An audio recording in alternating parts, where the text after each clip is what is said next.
Even as a former Royal Marine physical training instructor, I can't deadlift my Vauxhall Severa. However, I can deadlift two 20-kilogram kettlebells in my red Crocs. I know full well you'll be judging my form. So one of the main reasons people self-judge themselves so much is because they don't match up to the expectations they put on themselves. So in this video, we're going to unpack reasons why men struggle with setting expectations. We're going to look at the reasons why we heap so much pressure on ourselves, and we're going to look at the one key step that you can go through to gain clarity on your expectations. So what often happens when we get into the gym, we set the expectations that we can go in and we can lift a certain weight. So what we'll end up doing, using these Davina McCall kettlebells, is that we will go in and we will try to lift the heaviest weight that's there. Because in our mind, we can lift that weight. But in reality, we're not at that level of conditioning. Quite often we go into a gym or a scenario or an environment and we see other people doing what we think we should be doing, or the standard at what we think we should be at. So when I see Johnny there, bicep curling, muscular, toned, conditioned, I naturally think I should be doing that. And that leads on to number two, which is your ego. And in this scenario, your ego is your expectations of what you think you should be doing.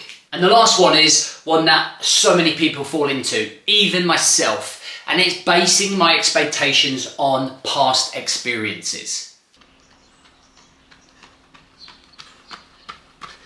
So 5 years ago, I could run a 5K in 17.5 minutes.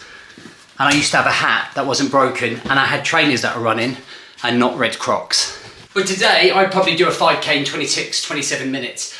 But if I wasn't as switched on, smart or sexy as I actually am, I would probably allow my ego and expectations to think, yeah, I should be able to do it in about 18, 19 minutes, which is mental because I haven't trained for 5K for about 5 years.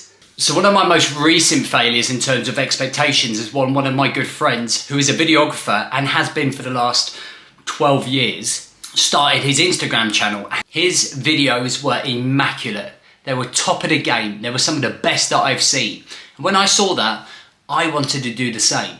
This changed my life because I've become quite fanatical about getting to that standard. It took up loads of my time. It distracted me from my bigger plan. And it became very frustrating because I tried to get to his standard overnight. Ego, lack of perspective, high expectations.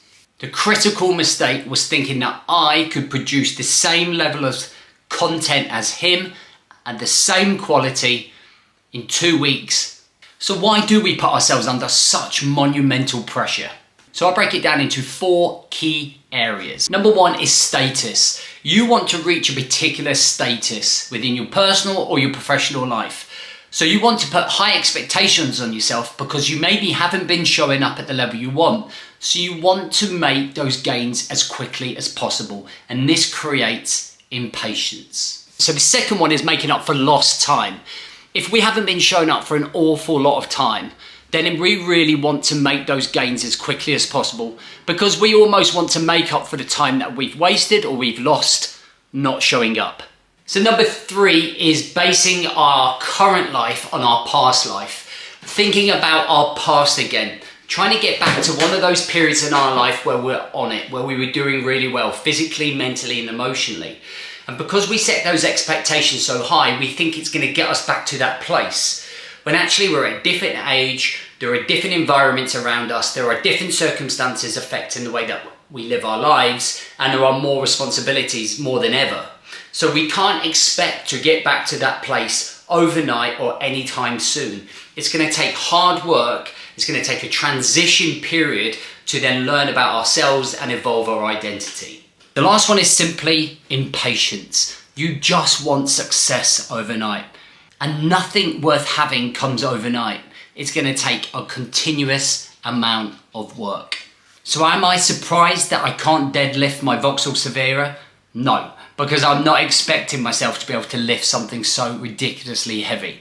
But could I lift 220 kilograms as a deadlift? Yes, I could. especially in my Crocs. So understanding ourselves much better, reducing the ego, understanding patience, understanding it's going to take a long time. Recognizing that we are not other people and this is our own journey, and not to compare ourselves to other people is key in making sure that we make sure that your expectations match your levels of conditioning. So I'll finish off by showing you this chart, and always remember this chart because it will sum up everything we've just spoken about. These are your expectations. This is your level of conditioning, and this is the deficit where we don't reach those expectations. And this is where all of the self-judgment goes on, all of the harshness that we have towards ourselves, beating ourselves up, saying we're not good enough, because these expectations are way too high. The way that we deal with that is by matching our conditioning and expectations at the same time, so that they are level. And when our conditioning goes up, so can our expectations. And that becomes the journey of your growth and you achieving and you living the life that you want to live. So what we don't want is you having forgotten dreams or your dreams and desires. And this video here talks about how we can make sure that we never forget all of our dreams that we're hoping to achieve and conquer. And if we can manage those expectations right, then this should never happen.